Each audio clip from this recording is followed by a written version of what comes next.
Chairman Grassley, Ranking Member Whitehouse, thank you for the opportunity to testify before the committee. My name is Oscar Vazquez, and I am proud to be an American. I was born in a small town in Mexico. I was 12 years old when my mother and I boarded a bus to the border. Although I did not make the choice to come to America, this country quickly became my home. As soon as we were settled in America, my parents made sure I was enrolled in school because they wanted me to understand the value of education. It was at this point that I started to develop a passion for math and science, since the formulas and equations transcended the language barrier. In high school, I joined the JROTC program, where my two instructors were Vietnam veterans. They thought it was the value of selfless service, whether you were able to provide it in the military or not. They wanted us to be better Americans. I loved the order and discipline and was eventually awarded the JROTC Officer of the Year. In my sophomore year, soon after 9/11, I saw the Band of Brothers miniseries, and I knew then I wanted to join the Army. But when I met with the recruiter, I was told I could not enlist because I was undocumented. I left that meeting not knowing what to do or what was next. I was devastated. I knew how to figure out what else to do with my life. At the beginning of my senior year, I joined the robotics club. Our team of undocumented students entered a NASA-sponsored national competition, and we designed an underwater robot, which we named Stinky. Beyond our wildest dreams, my high school team won the grand prize for the competition against some of the country's top technical universities. Winning the competition was proof that we as dreamers had something to offer to the country we always considered our home. Although I could not contribute to my country by joining the military, I enrolled at Arizona State University and decided I could contribute by becoming an engineer. In 2005, I married my wife Carla, a U.S. citizen.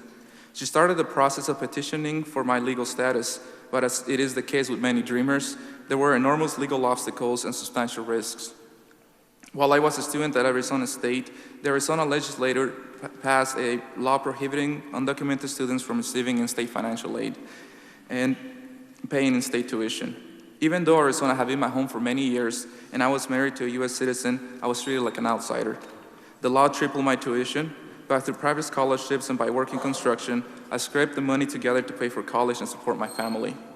I graduated in 2009 with a degree in mechanical engineering.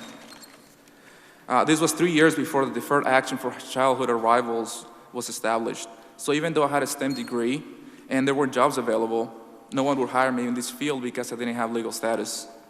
However, in 2010, after completing a legal process that involved substantial hardship to my family, I was able to get a green card. Having legal resident status changed my life. I was able to get a driver's license, travel freely within the United States, and pursue my career in engineering. The biggest change that I noticed was the fear. I was no longer afraid of being deported, of being forcibly separated from my family. I could also pursue my dream of joining the military and become a paratrooper.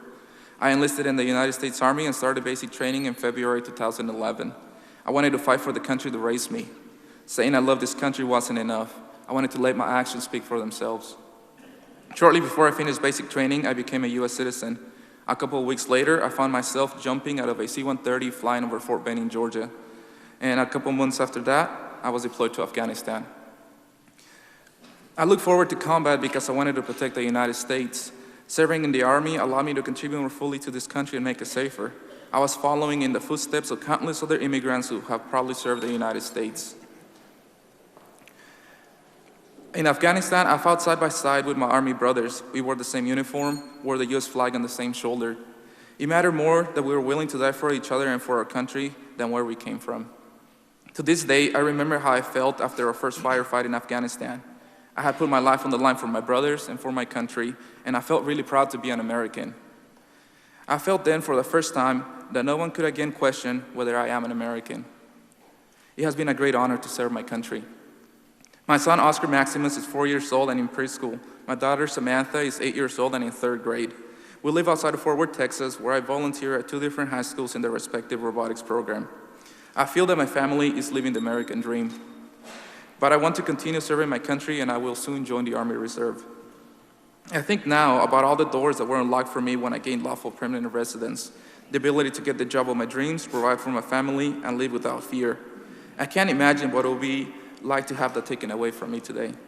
I also can't imagine what it is like today for my former teammates and the nearly 100,000 DACA recipients who do not have a legal status and who are afraid of what could happen to them in a matter of days. Of course, DACA is only a temporary solution, and now even that is at risk. I hope that you will not view my story as that of someone exceptional. Rather, I am where I am today because of the many great people that have believed in me and have given me a chance. I also want to acknowledge that most dreamers and most undocumented immigrants do not have a path to legal status right now. I wanted to come here today because our country's top law enforcement officer must be someone who understands that immigrants make our country stronger. Most Americans agree that it's not right to deport someone who was brought here as a child, to deport them to a country they might not even remember. We need an attorney general who will protect American people from those who will do us harm, but who will also show mercy to those who deserve it. Thank you again for the opportunity to testify. I look forward to answering your questions. Very much, Sergeant. Now, Mr. Kirsanov.